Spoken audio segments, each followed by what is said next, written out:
لوگوں کو اس چیز کا اندازہ نہیں ہے کہ یہ ڈویژن ہیڈ کوارٹر ہاسپٹل پہ کتنا فلو ہے. پہلے تو اس فلو کو ہم نے دیکھنا ہے، جیسے کہ آپ نے ڈسٹرکٹ کی بات کی، کوہاٹ کی، کرک کی اور ہنگو کی بات کی. تو یہاں کی جو تمام آبادی جو ہم درہ دمخیل اور اگزئی یہ سب کو اکٹھا کر کم و بیش 25 لاکھ جو ہم نے اسٹیمیٹ لگایا، کم و بیش یہ فلو ہے اس ڈویژنل ہیڈ کوارٹر ہاسپٹل. یہ اس کا اسٹیٹس ہے کہ جو رش ہے 2016-2017 کی میں نے اسٹیٹسٹک نکالی تھی گورنمنٹ کے. ان اسٹیٹسٹک میں یہ تھا، یہ 2015-2016 کے اسٹیٹسٹک تھے. اس میں یہ تھا کہ 10 لاکھ لوگ ڈویژنل ہیڈ کوارٹر ہاسپٹل کو وزٹ کرتے ہیں سالانہ. تو اس سے اندازہ کریں. اور یہ جو فگرز تھے یہ میں نے بڑے اپنے جو ذمہ دار لوگ ہیں ان سے ڈسکس بھی کیا، ان کو پتہ ہی نہیں تھا، انہوں نے مذاق بھی اڑایا. تو یہ ہاسپٹل کی جو اہمیت ہے، پہلی کہ لوگوں کا وزٹ، کیونکہ پورے کرک سے بھی لوگ آتے ہیں، ہنگو سے بھی آتے ہیں، پارا چنار سے بھی آتے ہیں. حالانکہ ہنگو میں ایک ڈسٹرکٹ لیول کا ایک بہترین ہاسپٹل بن چکے، لیکن وہ بھی صرف بلڈنگ کی حد تک ہے، اس میں کوئی فیسلٹیز نہیں. اب آ جاتے ہیں فیسلٹیز پہ.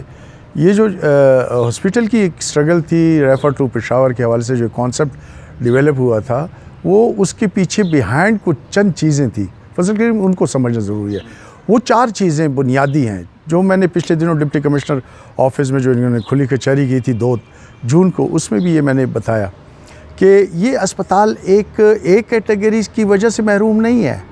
اس کے اندر بہت ساری چیزیں اور بھی ہیں، like trauma centre, like burn centre, like آپ کا میڈیکل کالج، اور یہ ایک کیٹیگری کی فیسلٹی. یہ تمام چیزوں کو جب آپ دیکھیں گے، اس کی وجہ یہ ہے کہ یہ جو ہاسپٹل ہے اس کی جو بلڈنگ ہے اس کا کورڈ ایریا جو ہے وہ تقریباً 100 کنال پہ ہے.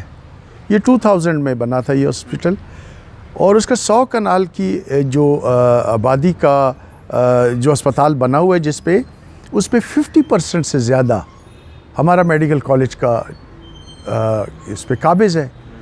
تو اگر ہم جب ایک کیٹیگری فل فلیج کی بات کرتے ہیں تو اس میں مختلف یونٹس ہیں، وہ 10-12 یونٹس ہیں مختلف. کارڈیولوجی کا یونٹ ہے، اس کا نیفرولوجی کا ہے، اس کے علاوہ بچوں کے حوالے سے بہت سارے پیڈس کا بہت سارے یونٹس بنتے ہیں. تو وہ اس کرنٹ جو ہاسپٹل ہے اس میں ممکن نہیں ہے. اس بلڈنگ میں جب تک ہمیں پوری بلڈنگ 100 کی 100 کنال کی بلڈنگ ہمیں نہیں ملتی، یہ ممکن نہیں ہے. یہ جو سارے ایشوز تھے ہم نے بتائے. میں نے یہ بتایا کہ جو ریفر ٹو پشاور کی ہم بات کرتے ہیں، میکسیمم پیشنٹ کون سے ہوتے ہیں؟ یہ وہ پیشنٹ ہوتے ہیں جن کو حادثہ ہوتا ہے، ٹراماز کے پیشنٹ ہوتے ہیں. تو آپ نے 2015-2016 میں گورنمنٹ کی بات کر رہا ہوں، پی ٹی آئی گورنمنٹ کی بات کر رہا ہوں، آپ نے فائنانس ڈپارٹمنٹ سے اس کی SNE اپروو کی ہے، اس کی بلڈنگ بن چکی ہے، جس کا پوزیشن بھی ہم لے چکے ہیں. لیکن آپ نے اس کا اسٹاف جو ہے، کنسرن اسٹاف، وہ آج دن تک اپوائنٹ نہیں کیا.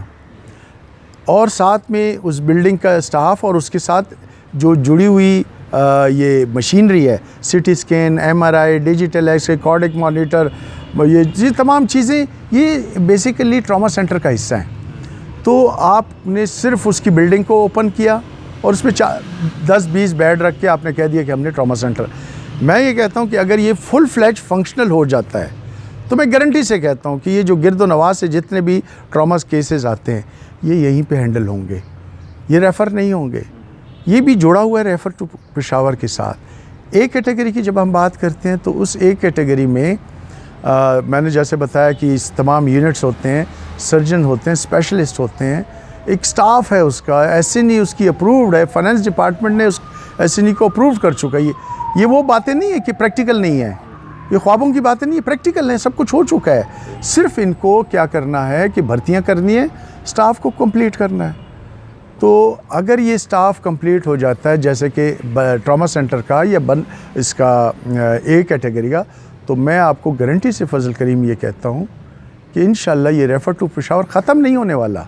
یہ تو دنیا میں ہوتا ہے، کوئی پشاور ریفر ہوتا ہے، کوئی کراچی ریفر، کوئی بیرون ملک ریفر ہوتا ہے، یہ ہوگا لیکن کم ہو جائے گا. ہمارے غریب طبقہ جو ہے اس کو فائدہ بہت ہوگا.